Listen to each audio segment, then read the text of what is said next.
Game of Thrones Season 7, Episode 2, Stormborn.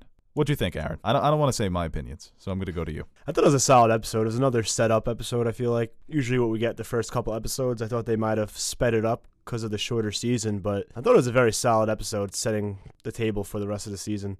Yeah, I thought because there is only 7 episodes that this episode was going to be crazy, that it was going to be non-stop action. That last year's Episode 2, Home, was one of the best episodes of the season, one of the stronger episodes. Yeah. But they were working with more there. Yeah, I'm pretty sure that it's going to pick up next episode. Usually midway through the season, there's usually a very strong episode. Episode 4 a lot in Season 3s and 4 were fantastic, so I expect that to happen next week. All right, let's go right to the last scene. Incredible. One of the best battles that they've done. Yeah, it was a fantastic fight scene. That's like only one of the few naval battle scenes we've gotten besides Blackwater, which really wasn't naval. I mean, that was more... They didn't really focus on the naval battle. Wildfire versus ships as opposed to ship versus ship. And the land battle, too, for Blackfire. Man, Euron, man. We pegged him, well, at least in my opinion. We kind of got on him last season, but this season he's making a strong comeback. I told you he's a good Greyjoy. I said it in my trailer review. It wasn't a mistake. I did not mix up the Greyjoys, and now I'm sticking by it for the rest of the show. Team Euron. Yeah, man, it was... when he dropped that fucking anchor, it kind of looked like a dragon's face, the anchor, not the anchor, but the boarding bridge to get on their ship. Oh, yeah. And his axe? I thought he was going to have some catchphrase. He needed a nice little catchphrase when he landed. Yeah, he just screamed. Daddy's home. Yeah, release the Kraken. Oh, boy, Euron. Yeah, but that was a great fight scene, and Euron takes out the Sand Snakes. Oh, my God, I think everybody in the world was cheering for him. Thank you. But they were giving him a fight. Yes, I mean, they're no joke. I mean, that's Oberyn's. They're Oberyn's daughters. It's easy to forget that because they suck, and their dad was awesome. So cool. I do like the one that was protecting Ilaria because she's attractive. She had that connection with Bronn too. Maybe, who knows? And then Theon just see ya.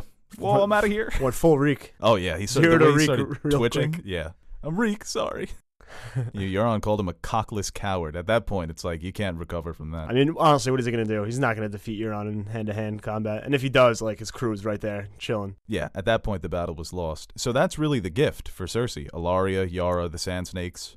Sand Snake. Oh, Sand Snake, right. Because well, I guess she wasn't killed. Kind of a gift, yeah. They killed him. So. The way they had their heads decorating the fucking ship when they were sailing away. Yeah. That was creepy. What do you think Cersei's going to do to her, Ilaria? Oh, I don't know. Well, she's in trouble. I think Euron's going to have something to do with that as well because he said, the actor who plays Euron Greyjoy said that he's going to make Ramsay look like a little kid, he said. So he might get in. Maybe he does something to Yara. Okay, so let's take it back to the beginning. The scene between Daenerys and Varys. I thought one of the stronger dramatic scenes for at least these first 2 episodes, probably the strongest dramatic scene. Well, yeah, it's very interesting because I think we both had these thoughts of like, what does Daenerys think of the other people of Westeros? This is the first time they've ever spoken, too. Yeah, because it's very vague, because everyone that she aligns herself with on the Westerosi side has been, in some way or another, affected her family, either in the Robert's Rebellion or after Robert won the crown, aligning with the usurper, in her mind. Varys probably more so than anybody. Yeah. He was one of the Mad King's advisors. And she made a lot of good points about Varys. Yeah, I made those same points in our Varys versus Littlefinger video. You? I don't know. I don't remember that. Yeah, it happens. Varys is a guy who went from supporting the Mad King, and then Robert comes, takes over. He supports Robert. He sees Robert kind of sucks, and he's like, I'm going to support Viserys. And he kind of sucks, so I'm going to support Daenerys. She's like, what are you doing here, dude?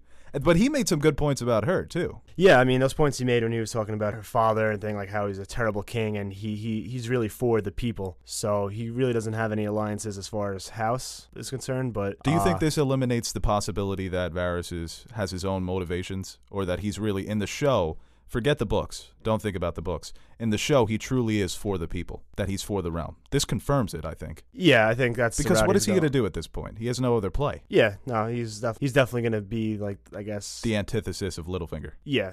Man of the people versus the man for himself. And this was my favorite scene of the episode, but what I loved most about it is the way that Varys completely owns Daenerys. I don't think an ally or somebody who was on her side has ever spoke to her with such freedom and bravery. It was like a parent scolding a child. The way he tells her, listen, I believe in you because I believe you're right for the people, but if you betray them, I will betray you. You could see that Daenerys has respect for Varys, but she's also going to keep a close eye on him, which is a smart move. But the way that they were going back and forth, the verbal jabs, I loved it.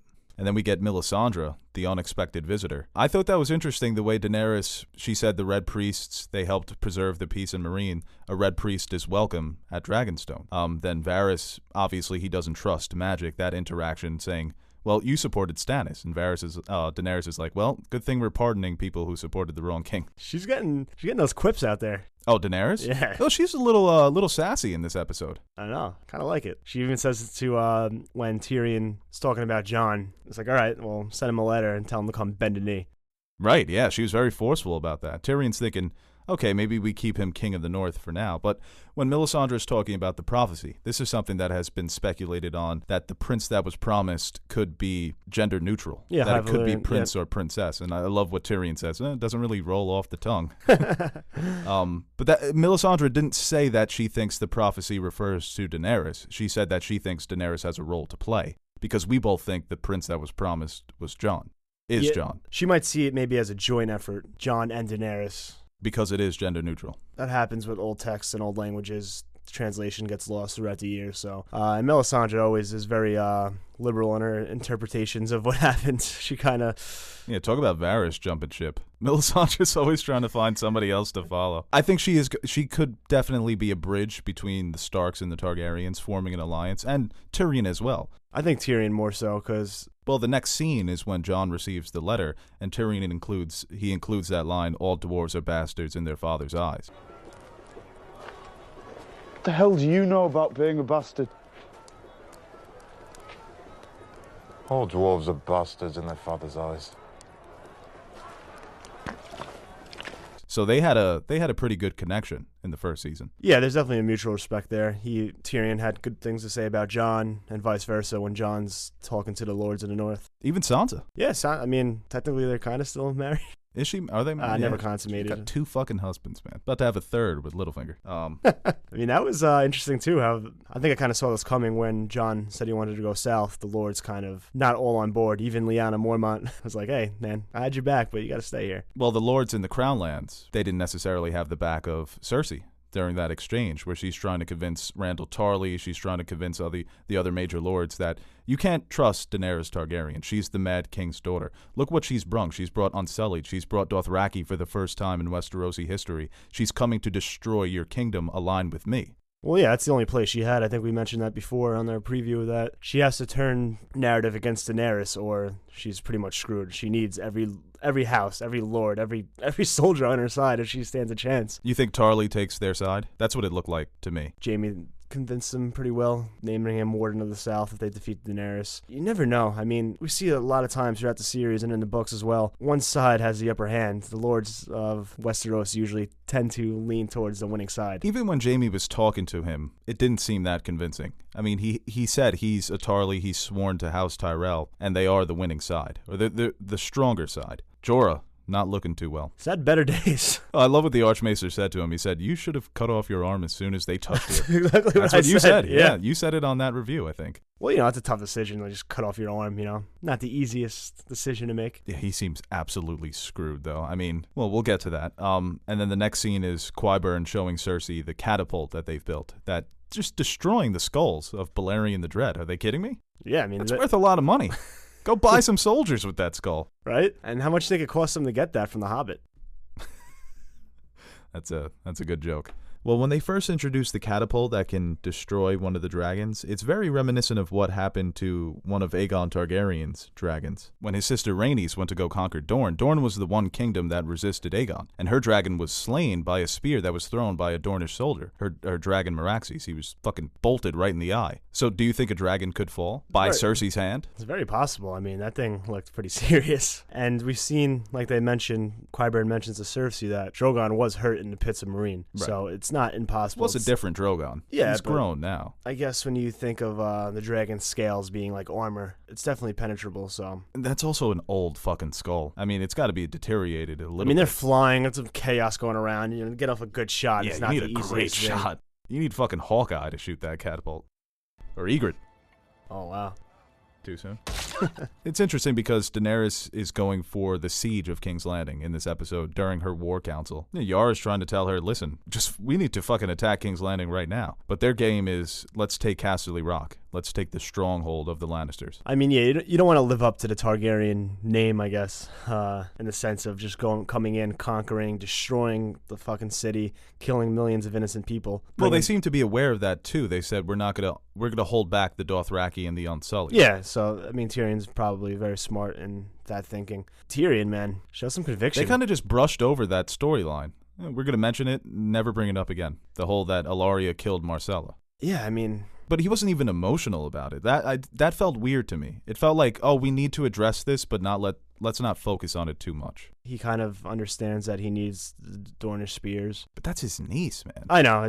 I can understand you need the Dornish spears, but show a little emotion. That was a weird choice directing-wise, to have him be so nonchalant so much about chaos and shit's happened throughout the series, I think. They're numb to it? At this point, they're just like, all right, well, it's war. I don't like you for it, but yeah, come on, Tyrion. Well, you know how much I love Lady Olenna, so it was really cool to see these two characters finally interact. But the advice that she gave her kind of caught me off guard not to trust Tyrion. I mean, I would trust Tyrion. Daenerys seems to trust him. She's almost protective of him at this point. She also tells her to be a dragon, which could have some unforeseen consequences. Not really a good idea to wake the dragon when it comes to these Targaryens.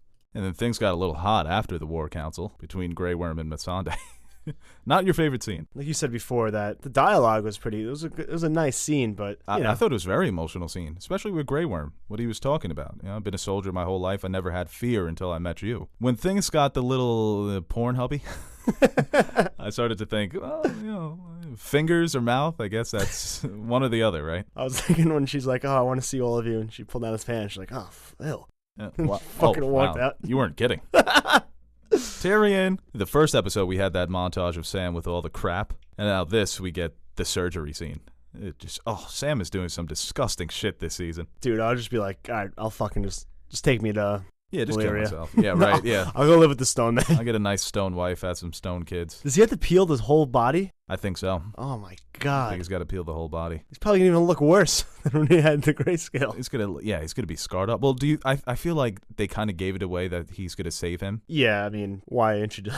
Why go that route if he's not gonna get better? And the reunion that every fan has been waiting for, Arya and Hot Pie. What a reunion! Best reunion of the episode. Arya was kind of a dick in that scene. Between that scene and the Nymeria scene, it was supposed to, I guess, show us that Arya is not the same person that she was in prior seasons. Well, until she finds out that the Boltons are dead and that Jon Snow's taken the North. I think that set something off in her, where she thought, oh, I can be the Arya of old if I get back to Winterfell. I don't think she'll ever be that person again. No, she'll never be that person, but I think she's going north now. She doesn't feel... I mean, she probably had nothing else to live for but to kill the queen if she didn't know that Jon took back the north. She probably thought they were just all dead. Now she has more of a purpose to reunite with her family. Yeah, and also when she met up with Nymeria, too. Do you think that was kind of just, like, thrown in as, like, a little bit of fan service? I think it was a little bit of fan service, but I almost liked it because it kind of... Well, one of the things that I love about George's writing is the way he incorporates foreshadowing with the direwolves. Each direwolf mirrors the respected character that they had that connection with. So Arya's direwolf is sent away after attacking Joffrey after the incident with the Lannisters, and she's forced to find her own path. She has to find her own wolf pack. She's on her own. Similar to Arya for the majority of the show. She was on her own. She had to find her path. And now when they're reunited, Nymeria is almost saying, I found my pack, now you have to go reunite with your wolf pack. You have to go north, reunite with your family, people that love you, people that will protect you. So I thought it was a sweet moment. I got all that from I really did, because she was like, listen, I got my squad here. You need your squad. We can't be squadded up. Like I said, I think it's meant to show that Arya's not the same Arya. I guess Nymeria recognized her, but it was kind of like maybe consents because they have that connection. Something's not all right there. So, I'm not going to eat you, but... You ain't hopping on my back. Yeah, we're not riding into battle together. Sorry. Do you think they'll show up again at some point, or no? They just close it out? I don't think so. You have to think, will Arya run into Jon? Because it looks like Jon is going south next episode. That was a very interesting, the way that he allows Sansa to now rule the North. That could come back to bite him. Because as soon as he does it, she looks to Littlefinger. Yeah, Littlefinger's like, yeah. We in this. I think I mentioned last episode with when Jon going south that Sansa is the right fit to lead while he's away. So I think this could be a time for her and Littlefinger especially to hype her up and have her make some good decisions so the lords of the North see a trueborn Stark, not a bastard, making decisions that they like, doing a good job, and then maybe setting a little rift between her and Jon. Well, the when he description for the returns. next episode is Jon faces a rebellion. It's got to be Sansa. And the lords of the North didn't want him to go south. They weren't happy about Even that. Lyanna, who's been his day one. I know, yeah. When she said something, I mean, Jon should have been like, all right. Jon's like, all right, I'll send Podrick. And then Jon and Littlefinger in the crypts. It's Littlefinger trying to Littlefinger. Dick move to go into Yeah. the crypts like it's such a sacred place for the Starks and just make his coy remarks and his such Littlefinger. But you love Littlefinger. Oh, it's genius what he's doing. I guess, but he did make some good points to Jon. The Knights of the Vale won the Battle of the Bastards. Jon Snow avenged the Red Wedding with the help of Littlefinger. So, and when he says that he loves Sansa, I don't believe that for a second. Sansa's just a pawn in his bigger game. And Jon Snow, I said it before, he has good instincts, and he's also hot-headed. He's got the blood of the dragon, man. So I just take this guy out already before he screws you over, Jon. All right, so for the next on Game of Thrones, the first shot is Daenerys looking at her dragons. I mean, tough loss from her. Basically, her whole strongest part of her whole fleet is taken out in one swoop. So I guess she needs to remind people, like, all right, I still No got, more siege of King's Landing, looks like. It's like I got some fucking dragons. Let's at least scare them. Like, go over there and just scream your loudest. Viserion, go there and just yell and then come back. Yeah, I mean, And just That's make so them shit their fucking- pants. yeah. Euron returns to King's Landing and he's getting the hero's welcome. He's kind of got a rope there. Looks like he might be dragging someone, maybe Yara, I don't know, but dragging her by the neck. he's definitely got. That's what Ramsay did to Rickon. No, his by the hands, wrists. Yeah, he's got the love of the people of the city, so it definitely helps Cersei out a lot. I don't Well, think Cersei says that she's winning. She drew first blood. You think they actually go forward with any marriages, or is Cersei just gonna be like, oh, nah, not good enough? I think an alliance, not a marriage. I think she'll say, okay, well, let's take him out then. Let's do this for real. And then I'll kill you when you're not looking. And Euron said the same thing. I'll kill you when you're not looking. Just kill each other. Whoever's not looking first dies. A boat kind of sails up to Dragonstone. I think that could be Theon saying, Daenerys? I mean, I tried my best. I mean, I was I fighting almost him had him tooth and too. nail. There was two people over there. I got this guy off, and I killed this guy. Somebody came out of nowhere, pushed me off the boat. Yeah, he's, you think Daenerys will punish him? I don't think. Where's he gonna go? He's gonna swim somewhere. You know what, Theon? I'm going to chop off your dick for this. Too late. Next time on Game of Thrones. It's Theon. Tyrion warns Daenerys, too, that Cersei's going to be ready. Tell you, Cersei. Don't underestimate Cersei. No, why should you? Her back's it's like what against the Sansa wall. said. Yeah. Do you think King's Landing, a battle for King's Landing is going to happen? I don't think it's gonna be the big battle. I think it's gonna be more of Last hurrah for Cersei? yeah, kind of just go out on a bang. I think by the time Daenerys sets her sights at King's Landing, the war will pretty much be won. Next episode, we get a couple shots that were in the trailer with the Unsullied fighting the Lannister men. First time we see Casterly Rock. You think they're going to succeed? Yeah, I mean, unless Cersei fucking gets his first 2 rounds, then I think it's going to be 1-1. yeah, And I then think we're going to they'll- get a I rubber think- match. I think they'll take Casterly Rock, and that's important because now the Lannisters have nowhere to retreat to. So you have east, west, south. There's a shot of Jaime talking with some of his Lannister soldiers. Not talking them, but walking into the courtyard, embracing them. It looks like from the trailer that the Lannister army is going to try and take Highgarden, and then Daenerys is going to meet them on the field. I mean, it's in the trailer. It's been in the stills that they've released. So I think that could happen next episode, too. Where Think he Jaime sacks Highgarden. You think he goes with the Tarly men? Yeah, I think Tarly's gonna take the side of the crown. I don't think he's gonna align with Olenna. I think Jaime probably needs to get the fuck out of King's Landing. Maybe he kills Randall. Nah, I doubt that. Randall's too awesome. and I don't think he could beat Randall. You're on bows in front of Cersei. I told you. I got you a good gift, huh? I kind of like him. He's so cocky about fucking it. love He's Euron. fucking badass. Yeah, he's the man. I mean, that's probably why Jaime just had to get the fuck out of King's Landing. He's like, I guess I'll take. I don't fucking care about Yara and I guess I'll Theon. take Highgarden now. I Yeah, can't guess stand this so, fucking yeah. guy. This fucking douche with 2 good hands. How dare he? Sansa, now the de facto ruler of the North, walking in the Godswoods. This was the shot in the trailer where Littlefinger's like, fight every battle in your mind. Yeah, I think this is gonna be where. Is that a good Littlefinger?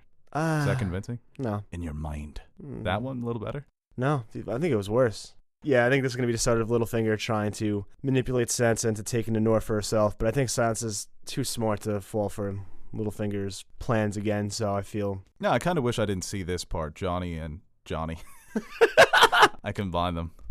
Kind of wish I didn't see this, Jon and Daenerys meeting for the first time. Save it for the episode.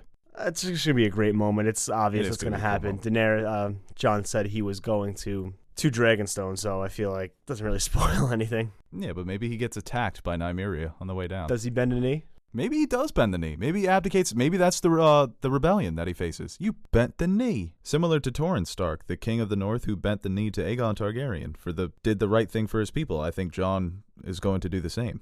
People forget about that. Yeah, people forget about that. Nice little history. If Jon bending the knee ensures that Daenerys is going to assist him in the long night, in the fight against the army of the dead, I 100% think he would do it. He's not like Mance Rayder. He's not going to put his pride before his people. He would bend the knee for her help. You think Jon walked in and thought, damn, she's pretty hot. Hope she's not my aunt or anything. Hope I'm not related to her. Looks good. Yeah, my babies. So what would you give this episode out of 10? I'd probably give it an 8. It was another setup episode. The last scene was fantastic, but I don't think it was as strong as some of the earlier episodes of last season. Yeah, I give it a 10 out of 10. Why? Because I loved it. And I love Game of Thrones. And I'm a sucker. Are you going to give every episode this season a 10 out of 10? I might give one episode an 11. You never know. I'm crazy, man. I'm full of hot takes lately. I got a lot of hot takes. Maybe they should get you to fight the White Walkers. Well, there you have it, people. The end of Nerd Soup.